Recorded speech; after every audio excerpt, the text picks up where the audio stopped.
이번 연휴 때 다들 뭐 하시나요? 네, 집에 계시죠? Stay home. 그러면 이럴 때 뭐 하면 가장 시간을 조금 뜻깊게 보낼 수 있을까요? 사실 뜻깊게 안 보내고 그냥 노는 게 제일 좋긴 하죠.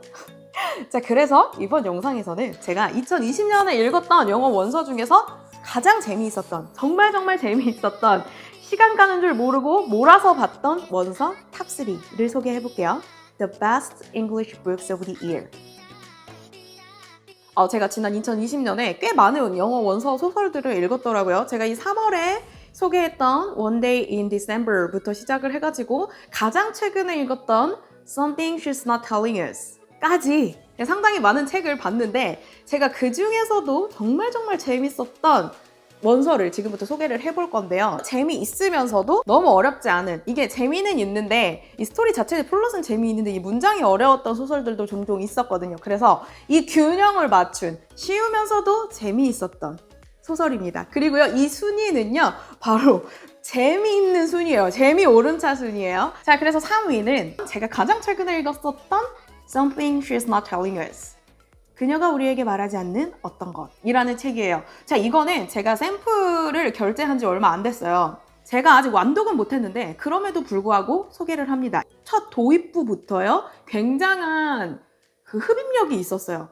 자, 그래서 이 플롯을 간단하게 설명을 해보면 샬롯이라는 여자가 있어요. 그런데 이 샬롯은 뉴욕에 사는 플로리스트예요. 데이지라는 자기 자식이 있고 또 남편도 있어요. 이 여자는 옛날부터 그 화목한 이제 과정을 이뤄가지고 사는 게 이제 자신의 꿈이었던 거야. 그런데요, 이 여자가 이 뉴욕에서 플로리스트로서 애도 있고 남편도 있고 행복하게 사는 와중에 이제 일이 생기는데 그게 뭐냐면 애가 사라져요. 자, 그런데 이 샬롯이 생각하기에 지피는 사람이 있는 거예요. 그게 바로 누구냐면 같은 건물에 사는 드루라는 자기 엄마와, 나이가 들어서도 엄마와 같이 사는, 엄마에 얽혀 살고 맨날 담배 피우고 그 엄마도 되게 이상해 하는 어떤 조금 미친 사람, 자기 그 샬롯 입장에서 그 미친 사람인 거예요. 자, 그래서 제가 원래는 원서를 소개할 때는 이 도입부를 한번 읽어드리는데요, 같이. 지금 이 소설에서는 완전 도입부는 아니고 제가 조금 포인트가 되는 그 부분을 한번 읽어볼게요. Drew scares Charlotte even more than the smoking. 사실 이 드류는요, 샬롯을요, 그 스모킹, 그거보다 더 많이, 담배 피우는 것보다, 흡연보다 더 겁나게 하는 게 있어요. 그게 뭐냐면 Charlotte doesn't like the twitch smile on his face when he sees Daisy and Patricia on the head. 샬롯은요, 그 트위치 스마일, 그러니까 약간 웃을 때 실룩거리는 그 웃음 있잖아요. 그 실룩거리는 웃음을 좋아하지 않아요. 근데 걔가, 그 드류가 언제 그런 식으로 웃냐면 걔가 데이지를 볼 때, 자기 딸 데이지를 볼 때, 이거 얼마나 소름 끼쳐요? 그리고 또 이 드류가 데이지를 보면 어떤 행동을 취하냐면 touch her on the head. 그 여자의 머리를 쓰다듬는 거야. 이게 우리나라에서는 조금 아무렇지도 않은 걸로 받아들여지는데 미국에서는 전혀 아니죠. 그래서 지금 그 문화를 그대로 담고 있어요. Who pats 5-year-old girls on the head? 누가 5살이나 된 여자아이의 머리를 쓰다듬는가? 이렇게 말을 하고 있죠. 자, 그래가지고요, 이 소설에는요, 이 도입부부터 이 드류와 그의 엄마가 얼마나 기분 나쁜 사람인지, 이 드류의 엄마 같은 경우는 화가였던 그 남편이 죽어가지고 이제 그 유산으로 남겨진 집에 아들이랑 이제 붙어가지고 매일매일 싸우고 그냥 쳐부시고 술 먹고 약간 이런 집이에요. 얼마나 싫겠냐고. 나 같아도 싫지. 근데 이제 얘가 내 딸을 보면서 이상하게 웃고 막 만지고 이러다가 어느 날 딸이 사라졌으니 어떻게 되겠어요? 눈 뒤집히겠죠? 네, 그래가지고 이 3위 Something She's Not Telling Us 는요, 굉장히 흥미진진할까, 뭔가 굉장한 스릴러예요. 스릴러인데 지금 3위잖아요. 이게 1, 2위에 비해서 조금 다른 점이 있다면 이게 제일 난이도가 높아요. 자, 그러면 2위를 공개하겠습니다. 2위는요, 리브 컨스탄틴의 The Last Mrs. Parrish. 이 리브 컨스탄틴은 제가 진짜 좋아하는 작가예요. 지금 2위와 1위에 이 작가가 같거든요. 이 두 동일 인물이에요. 자, 그런데 이게 작가 하나의 이름이 아니고 두 개의 자매예요. 그래서 이제 자매가 co-author, 그러니까 공동 저자예요. 자, 그런데 이게 제가 진짜 좋아하는 이유가 소설이 굉장히 깊은 뜻이 없고 재밌기만 하고 문체가 쉽습니다. 오늘 The Last Mrs. Parrish, 즉 마지막 페리시 부인, 이거는요, 제가 작년에 2019년에 책 읽는 어플 중에 이제 무제한 있잖아요. 구독. 그거를 잠깐 신청한 적이 있었는데 거기에 이제 한국 버전 소설이 있었어요. 그래가지고 이제 그거를 보다가 중간쯤 보다가 이거 안 되겠다. 이거 영문으로 봐야겠다 싶어가지고 이제 킨들로 옮겨와서 본 소설이에요. The Lost Mrs. Parrish의 간단한 플롯은요. 일단 주인공은 두 명이에요. 엠버랑 데프니. 이 엠버는요 좀 어린 여자고요. 데프니는 나이가 조금 있어요. 자, 그런데 이 데프니는요 다 가졌어요. She has everything. 진짜 모든 걸 다 가졌어요. 남편도 있지요. 딸도 막 되게 이쁘지요. 그리고 머리부터 발끝까지 다 명품이야. 그리고 뉴욕에서도 제일 비싼 데 살고 막 집이 막 저택에다가 이제 집 들어가면은 모든 가구가 다 이태리 수입이고 장난이 아니죠. 자, 그런데 이 엠버 같은 경우는요. 이 뉴욕에서 일을 하는데 기차로 막 1시간 정도 통근 거리에다가 살고 돈도 없고 그냥 완전 그 미국에서 전형적인 서민인데 욕심이 있는 거예요. 근데 얘는 좀 어려요.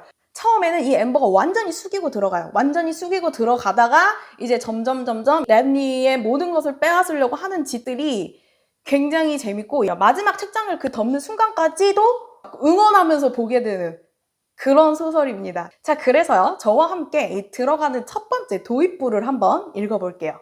Amber. Amber Patterson was tired of being invisible. She'd been coming to this gym every day for 3 months. 3 long months of watching these women of leisure working at the only thing they cared about. 오직 운동에만 신경 쓰는 그 여자들을 지켜보느라고 3개월 동안 하루도 빠짐없이 여기에 왔어요. They were self-absorbed. 그들은 오직 자기 자신한테만 집중을 합니다. 이 엠버처럼요, 자격지심 쪄들어가지고 다른 사람 뭐 입고 있나, 뭐 다른 사람 뭐 걸치고 있나, 다른 사람 어떻게 행동하나 이런 걸 안 한다는 거야. 그 여자들은 너무 자기 자신에만 집중하고 자기 자신을 소중하게 생각하고 오직 그 자신을 케어하는 그것만 중요하게 생각한다. 이제 이 문장에서부터 이 엠버의 뼛속 깊은 자격지심이 나타나죠. 반면에 이 데프니는요, 나중에 등장을 하는데 이 데프니는 정말 마음이 넓은 사람이에요. 이게 자격지심 절대 없고 꼬이지가 않았어, 사람이. 그러니까 완전 비교되는 거지. 나는 돈도 없고 꼬였는데 이제 저 여자는 돈도 많고 인격까지 좋네? 하면서 이제 엠버가 독을 막 품다가 자기가 조금 이쁘고 어리잖아요. 그래서 그거를 무기로 데프니의 남편을 꼬시겠다고 작정을 하면서 일어나는 일들입니다. 그래서 이 소설의 특이점은요. 제가 아까도 말했듯이 한국어판이 지금 나와 있어요. 아주 예전에 지금 나온 상태이기 때문에 내가 조금 해석이 딸린다. 아직은 영어 소설을 한 권 읽고 싶긴 하지만 조금 부족하다 하시면 이제 한국어본을 이제 보면서 동시에 읽어도 괜찮은 소설입니다. 자, 그러면 1위는요. 제가 예전 영상에서 아주 잠깐 언급한 적이 있었는데 이게 2020년이 제가 제일 재밌었어요. 바로 똑같이 리브 컨스탄틴의 소설 The Wife Stalker. 네, 여러분, 이 소설은요. 제가 진짜 너무너무 재미있어가지고 한 3일, 4일 만에 거의 다 읽은 소설이에요. 자, 이 등장인물은 두 사람이에요. 조애나 and 파이퍼. 조애나와 파이퍼인데 이 조애나는 조강지처고요. 파이퍼는 이제 새로 나타난 여자예요. 자, 그런데 이 파이퍼가 진짜 예뻐. 막 요가 센터 운영하고 있는 요가 강사에다가 완전 미녀야. 자, 그런데 조애나는 자기 애들 막 이제 그냥 케어하고 하는 그런 아줌마예요. 자, 그래서 이제 이 여자애들의 얘기가 이제 나오는데, 자, 일단 저랑 같이 이 원문 한번 잠깐 보실게요. 들어가는 원문. Piper Reynard pulled into the parking lot of the Panics Recovery Center and parked in her reserved spot. 파이퍼 레이널드는요. pulled into 그 주차장으로 이렇게 들어가가지고 자기 그 센터에 주차장으로 들어가서 예약된 자리에 주차했어요.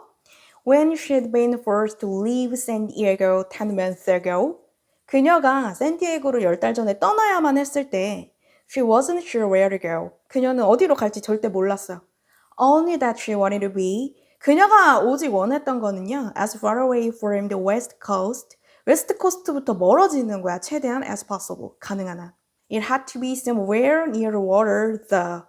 하지만 근처에 물은 있어야 돼. 바다는 있어야 됐어요. So that she could still sail on the weekends. 그래서 그녀가 여전히 주말마다 세일링을 할 수 있게. 이 파이퍼가 바로 이 새로운 조금 내연녀라고 하면 좀 그렇고 새로운 여자예요. 새롭게 등장하는 여자인데 지금 이 10달 전에 샌디에고로 떠나야만 했대요. 왜 떠나야만 했는지가 이제 점점 나오면서 이야기가 펼쳐집니다. 자, 그런데 여러분, 저는 이 책에서 조금 놀랬던 게 여기서 이제 조애나가 등장을 하거든요. 파이퍼 앤 조애나. 근데 이제 조애나가 이제 쫓겨나는 이혼을 당하는 듯한 그런 장면이 있어요. 근데 저는 거기서 진짜 놀랬던 게 우리나라는 예를 들어 누군가가 디vor스 한다고 하면 그 절차가 굉장히 복잡하잖아요, 조금.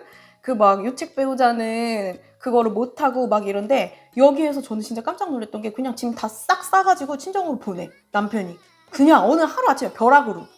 제가 그래서 이 장면을 보면서 이게 뭐지?